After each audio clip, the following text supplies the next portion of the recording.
We're here with Christien and Sophie at White Hart Clinic in Barnes.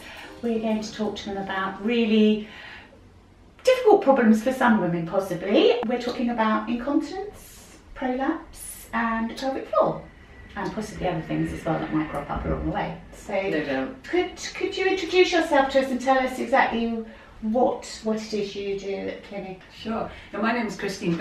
I'm really happy that Anne and Joe are here talking about a very important subject that's very close to our heart. And the reason we like to do these talks and talk to women on the whole is that often we keep really important public health messages behind doors, in the treatment room, and really we want to share those messages with everybody out there. So today we're going to talk about the pelvic floor muscles, which we treat on a daily basis, because it's a pretty important set of muscles, as it's responsible for bladder function, bowel function, better sex. So hopefully that's enough to start. So hopefully we can got your attention already. Now, work very closely with Sophie, who I'm sure I'd like to introduce. I'm Sophie, I'm a women's health physio, and treat a lot of pregnant women, people after having babies, and sort of special interest in women's health and prolapse and incontinence. Yes. Anne and I think we know about incontinence, but we definitely don't know as much as you guys. Yes, exactly. Christine can take it away, basically. Yeah, sure. I think what I'll start with is explaining what the pelvic floor muscles are and where they are, and Sophie will. Sophie's got some different models and toys. At the moment I treat a lot of perimenopausal and postmenopausal women as well, and obviously I developed this interest while I was getting to that beautiful wise age myself. It makes of course, continence issues and prolapse issues become much more prevalent when we're getting older. Perimenopausally, your hormones start to fluctuate. Your vulva and vagina, and we are going to use those words on a regular basis, love estrogen. Yeah. So it's an area of your body that is very, very well what we call estrogenized. And obviously when your ovaries go into retirement and your estrogen levels drop, it really has an effect on your pelvic floor muscle functions. So all those important functions that we just talked about, like bowel, bladder and sex, obviously become much more challenging, peri or postmenopausal. Such a joy, really, isn't it? But the good news is there's a lot you can do about it. Great. And considering that we are one of the first generations, hopefully, touch wood, that will live 1/3 of our years beyond the menopause, the longevity of the pelvic floor muscles and the support of your pelvic organs. Incontinence option become much more relevant. So this is the way I'm sitting here. This is my pelvic floor. So the rectum is at the back. The uterus sits on top there. So this is the way I'm standing. This is the way I'm standing at the moment. Sophie's got a different model, so I'll show you at the moment. But I'm going to show you what's actually in the middle. This is something in the treatment we often scan as well with an ultrasound scan, so we can actually show to women what their pelvic floor muscles do, especially if they're not connecting up and they're not sure. So I'm just going to take 1/2 of that. So this is cut through to the middle. So it's the pubic bone at the front. Then you've got your bladder with your urethra. That's the pipe you wee through. The yellow part here is the front wall of the vagina, and especially Sophie will talk a lot about that later because that's so important in creating tension to support the bladder, the vagina itself. And this yellow bit is the back wall of the vagina, and again that's very important in terms of supporting the rectum. So your pelvic floor muscle on this model, it's like a line from your pubic bone to your tailbone. That's actually not quite the way it's in real life. It sits all V-shaped around all the structures to maintain continence and to provide support. Is there anything from your model you'd like to add to that? So I guess just looking at the pelvic floor is muscles and connective tissue. It's not just the muscle, which I think is what we all hone in on a lot. But the superficial muscles are more your squeezing ones, so they control the rectal continence, and then also through the front here. So they're more the squeezing muscles and the superficial pelvic floor. And then if you have a look inside the pelvis, you've got a layer that sweeps all the way up from the pubic bone at the front, all the way around to the coccyx, and it surrounds those organs. So again, that provides the lifting action, which is more where we've got some support through the organs. So there's 2 layers to the pelvic floor, And there's two important movements that the pelvic floor create, which help support the organs. Fantastic. Wow. Walk through the pelvic Yes, floor. we've done our anatomy. And obviously with weakening of the pelvic floor muscles, continent issues and pelvic organ position can change. This can be caused by childbirth, that's definitely one of the main risk factors, also constipation and being perimenopausal and menopausal. There's a lot of other risk factors as well, but those are probably the main. Yeah, I think main just risk pregnancy factors itself as well. is a really big risk factor. A lot of people think that prolapse only happens if you've had a vaginal delivery, but it can happen with just having a pregnancy. Oh, really? Yeah. Depending on different sports that you're doing, you know, if you have lots of pressure coming down with certain exercise. What is a prolapse exactly? So a prolapse is where the pelvic organs that tend to sit above and rest on top of the pelvic floor. So when we talk about pelvic floor, it literally is the floor of the pelvis. So it's holding everything inside that pelvis. So prolapse is when the organs start to descend down because of damage to the connective tissue or because of weak pelvic floor. So basically it's our prolapse chicken. So So it gives you an idea. I mean, if your pelvic floor is supported underneath and you have the organs sitting inside, if you're very weak here, your pelvic floor is not supporting as well as we'd like it to, or if there is damage to the ligaments or the connective tissue that support the pelvic floor, or if you have a lot of pressure coming down through the top of your abdominals, what can happen if I push through the top is you actually see something starts to come out, and that's basically what prolapse is the organs start to descend down into the pelvic cavity, and sometimes they can descend all the way out. Not pleasant. So it is a very common issue. Common, but I bet lots of women don't talk about that. Like, No. you know, they don't talk about any continence issues. I think that's got to be a really difficult one for women to Around actually... 50% of menopausal women do have a level of prolapse. Right. 50%? It's huge. But Wow. a lot, that's why probably more alarming than it needs to be. A lot of those are mild to moderate. Yeah. And if a prolapse is mild to moderate and you manage it well, you can really manage it, and you can manage it well for the rest of your life. But and that's why it's so important to get the message out there that women are aware of it. When they pick up on the symptoms, which Sophie will talk a little bit more about, that they go and ask for help. Yeah. There's a really good, helpful study actually that with continence and prolapse symptoms, women take up to 10 years on average to ask for help. And these are the women that do go to their GP to ask for help. And what that study showed is that women only ask for help is if the GP is female, looks interested, and is old enough. Yes. So to understand. That's right. Yeah. So a young man is never going to be Possibly someone not.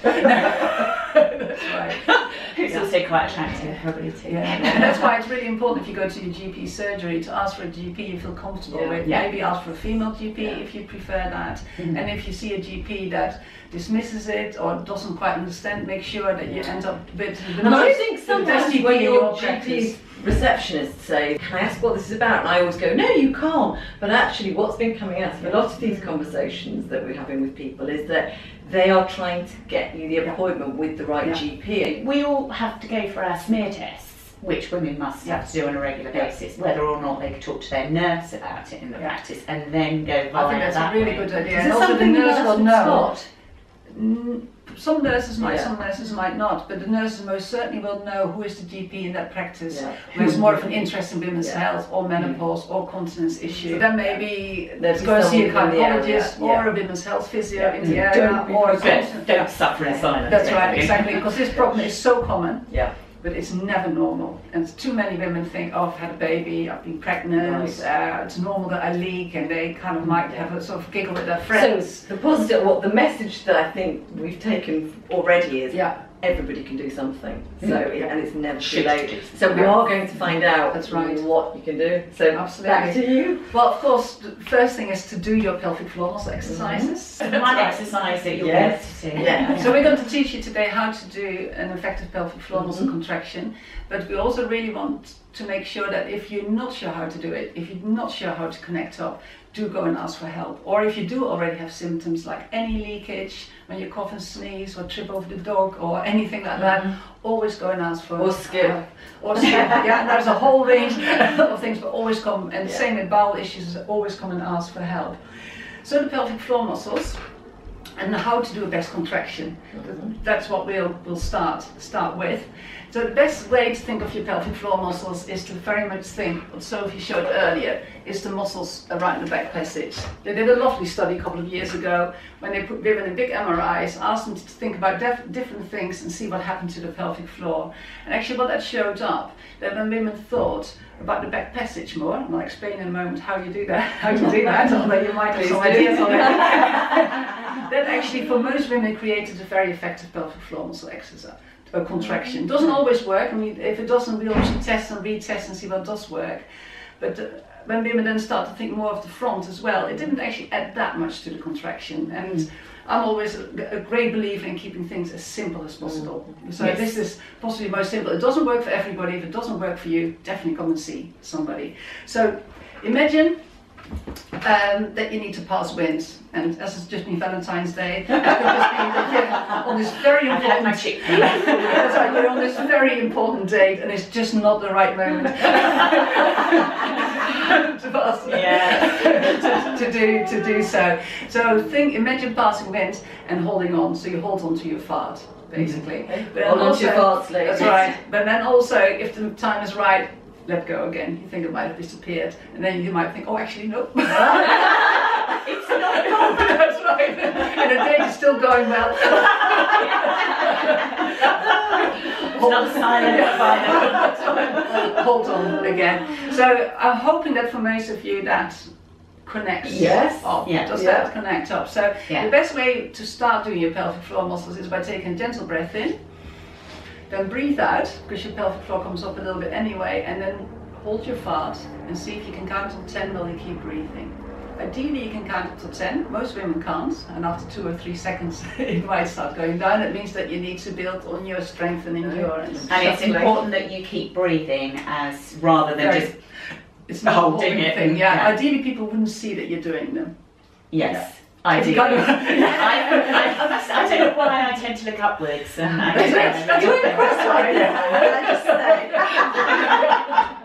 But something that you could do at the kitchen table, at your desk. If you're well connected up. Yes. Yes. A lot of women struggle more than that, and they might need to lie down in a quiet room and make that connection. But if that's the case, you might actually need a proper assessment, internal assessment to see what you're doing anyway. What is quite helpful, and if you're watching this from home and it's private, is to sit on your hand and feel your your vagina, and then you can feel, does the back, the middle, the front, can you feel it? Can you feel it lifting? And sometimes a bit of sensory feedback is you can also have a look as well, and just if you're comfortable having a look with a mirror and just seeing if that perineal area actually lifts, and if you get that little squeeze through the anal sphincter at the back, depending on how comfortable you are having a look. And you don't ever need to tell anyone.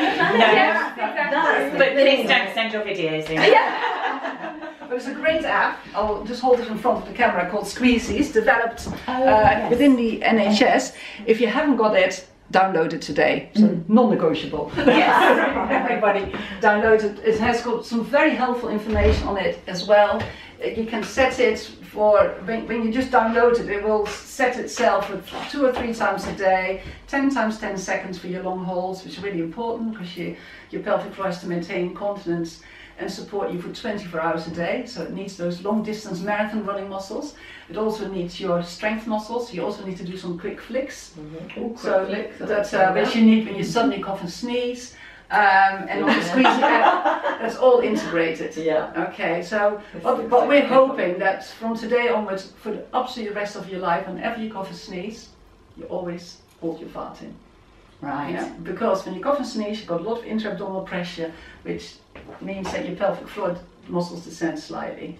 Okay. So it's something that we have more of a reflex. So practice will make a perfect. You're going to be really self-conscious doing it initially. You're going to say, oh, but then it'll become second nature. Absolutely. And what's nice about the Squeezie as well, that you have a little drop that goes up, but also a little drop that goes down. And the releases are just as important, because it's all about control. It's not about brute strength and holding up. Okay, ladies, squeeze up, but all but again goes up needs to go down, so you relax afterwards as well. Just make sure you don't use your tummy too much, because again, as we showed with the prolapse chickens, if your tummy is using too much force or you're trying so hard that you're pushing, is it's actually going to have the pushing it opposite out, effect. yes, So we want to be rather than lifting and holding drawing it. in, not pushing down. Especially, I mean, you know, if you're sort of not always entirely happy with your tummy, we spend a lot of time telling our patients beautifully around the belly. If that's your normal shape, good posture is good, but don't suck your tummy muscles in. So your normal shape. Yes, that's something I liked hearing from you. Yeah, It's beautifully good to around the have belly. that. Not many women have an absolute straight six-pack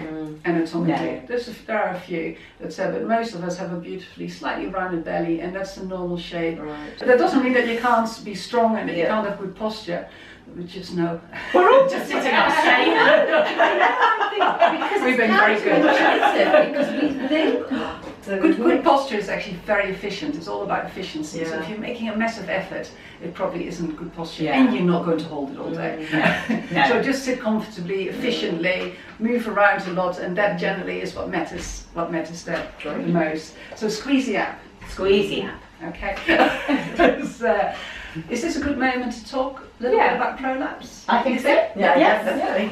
So basically prolapse is where the organs descend down through the pelvic cavity, so they're not sitting in their high position and they do start to descend down. Sometimes the organs can come outside of the vagina, and there's sort of, prolapse is like a stage system. It can be about a little bit of movement, or it can be to the point where the organ actually physically descends out of the vagina. So even though you may not be able to see anything, you still may have a prolapse. And I think that's really important, is some women don't know they have it and aren't aware of the symptoms to even ask for help and know. You know the next question, don't you? Yeah. So the symptoms of prolapse. So it can be anything from a bulge at the vagina, or when you go to wipe afterwards, feeling something hard there. But most women describe it as a feeling of something falling out, and that heavy, draggy feeling, possibly after being on your feet, worse at the end of the day. It can also be a bit of lower back pain. So because of where the organs then attach through ligaments up into the pelvis and into the spine, you actually do have some attachments there. So if those ligaments are pulling and stretching, some women will actually describe a sort of nagging lower back pain. Again, following the patterns of worse at the end of the day, not getting better with normal treatment. They may have seen a few different physios, but if it's not fully addressed in terms of why they're getting that, it can be linked to prolapse. Prolapse can also cause incontinence. So some women who cough and sneeze and may have a really, really good, strong pelvic floor, and that's not the reason for their incontinence. If their bladder has tilted slightly, it just changes the mechanics and how the organs are working. So generally a heaviness or a feeling like something's going to drop out are the main things people talk about. Is it painful? Some people say yes, it depends. I mean, again, it really depends. If the organ is protruding out, it can rub on sort of your knickers and sort of give a chafing type feeling. So in those cases, obviously there's an infection risk if you do develop sort of a chafe or an open wound. So some women do describe it as pain, other people it's just more of a discomfort and that sort of uneasy feeling. So if somebody came to you who thought they had a prolapse or does have a prolapse, how do you treat them? What are the options that they have? So initially we'll always do an assessment and we'll try and take a few different measures and work out their risk factor. There are a lot of risk factors for prolapse. Again, pregnancy, vaginal delivery, but it's not exclusive to vaginal delivery. Also women with cesareans or people who've never had a baby can also have prolapse. Again, it depends on the type of delivery you had. With a vaginal delivery, really big babies, big head, or a long pushing stage, forceps deliveries.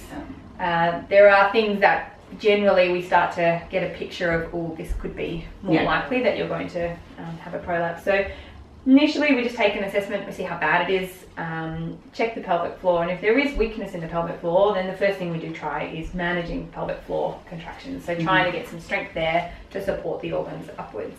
I think one of the other main things we look at is what else you're doing lifestyle wise, and things like certain type of exercises we might just pull you back off. So high impact exercise initially might be something that we either modify or give you supports. When I talk about supports, there are different things. So there are pessaries, and these are not the only types of pessaries, but I'll just show you a couple. So God, I thought that was one big one. Then. no.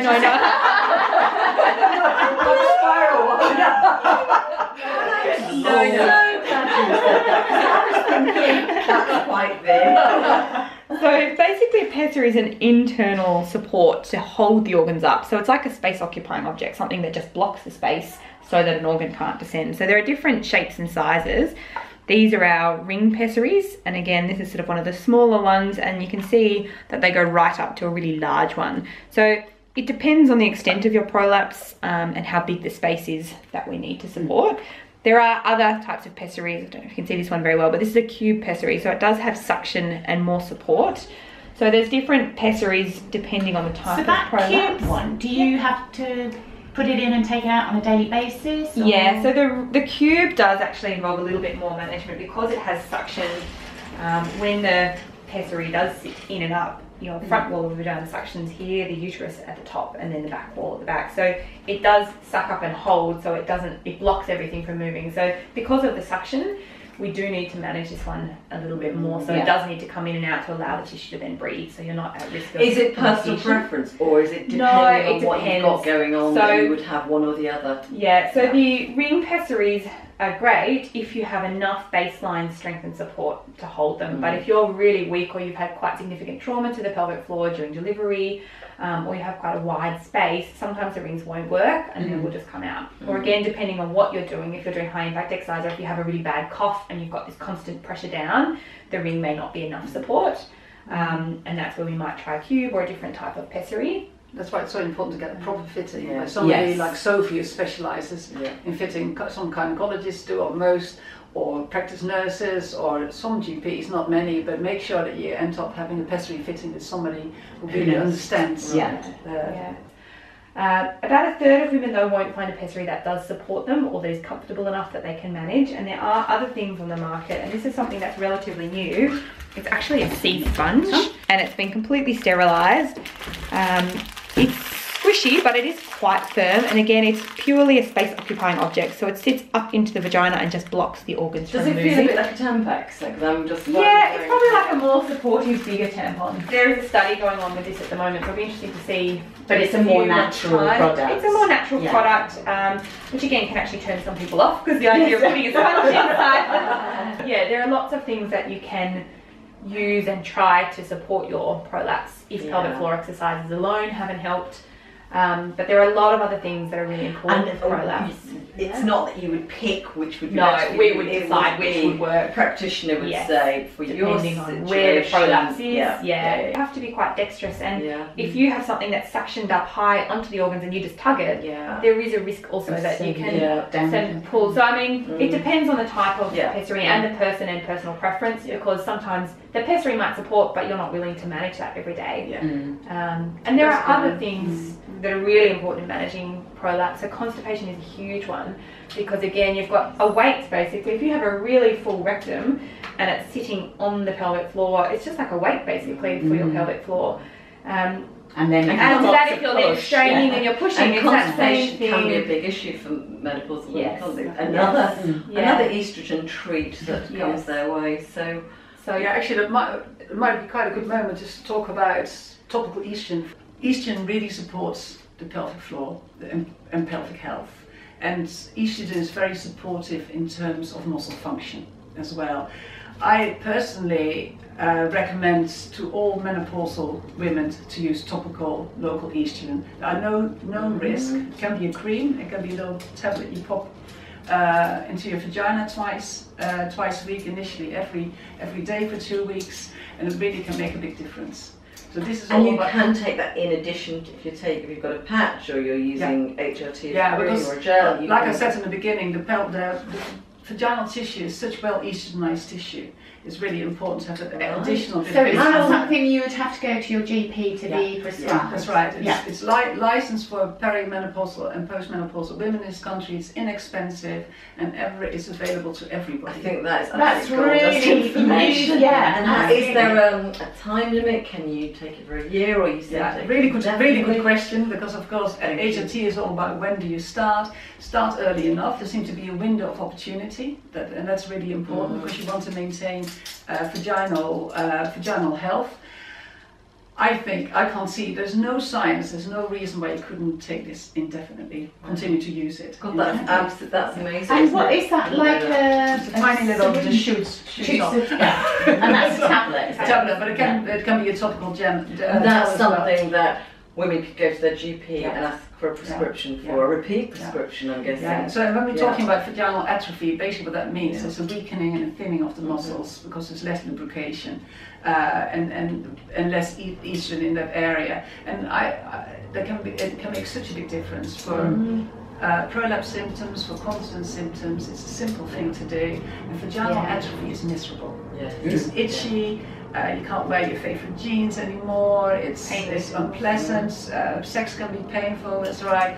So pessaries also sometimes won't work. So sometimes you may have bleeding or irritation from using a pessary, in which case we may, if you're at that age, send you to the GP to look for maybe some vaginal estrogen because it can bulk the tissue and okay, so that's our second absolute must-have thing. So we've got a squeezy out and we've got topical estrogen. Absolutely. And go and see a specialist if all of those things don't work for you personally. And because we believe, I mean, ideally, I think for the three stages in life, or sort of productive, non-productive years or productive year, and menopausal years, women really could do with an MOT, women's health MOT. From that kind of something we don't have. Just an annual check, like you go to the doctor and you go through, you know, just do all your bloods and do everything else. It's the same with women's health. If you have an annual check, we can pick things up faster and manage them before they become an issue. I think the pessaries are a really good example of that. They used to be often used for all the women that couldn't have surgery, and now we're using them much more as a preventative measure, often the first line of treatment, and also with a much younger and active population, and also the not so young and active population, because all of us now have much higher expectations of wanting to exercise, do things, which is a great thing, and actually there's so much benefit. And actually women will not exercise if they think this is unpleasant, and then they put on weight, and then their issues get worse. So really this whole goodie bag, range of tables, conveyor belt of loveliness is saying that women have a lot of options before they have to go down a surgical route, and that and what that steps, you know, if they're exercising, and it can improve it. So it can improve their incontinence, it can improve their prolapse symptoms. So if you sort of look at the studies, 85% of women do very well with personalised, individualised pelvic floor retraining, which is not just about the muscles like Sophie said earlier. It's the whole thing. It could be managing constipation, it could be about bladder retraining, it can be pelvic floor muscle retraining, but that really needs an assessment, find out what the key driver is in terms of the symptoms, and then start working with that. But we do a whole range of so lifestyle strategies. So if women think that they have got a problem, what's the best way for them to go about dealing with it? Is it probably go and see a GP, or maybe a practice nurse that you can talk to. Women's health physiotherapists, luckily enough, are now we've got a much better spread of people around in the NHS and privately. Again, go and find out what your local services are. Do you get referrals to you from GPs? Yeah, lots of referrals to GPs, from gynecologists, and also lots of self-referrals. Never too late to have. So positive and so smiley, because it's such a sensitive, so important, intimate. It's a really big issue, and I think it definitely. The more we delve into the menopause, it's just overwhelming what women are living with. So I think what we can take away from today, it's been brilliant.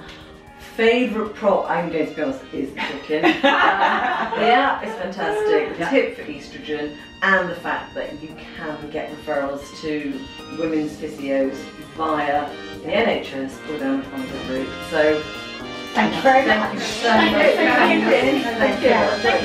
Thank you. Bye.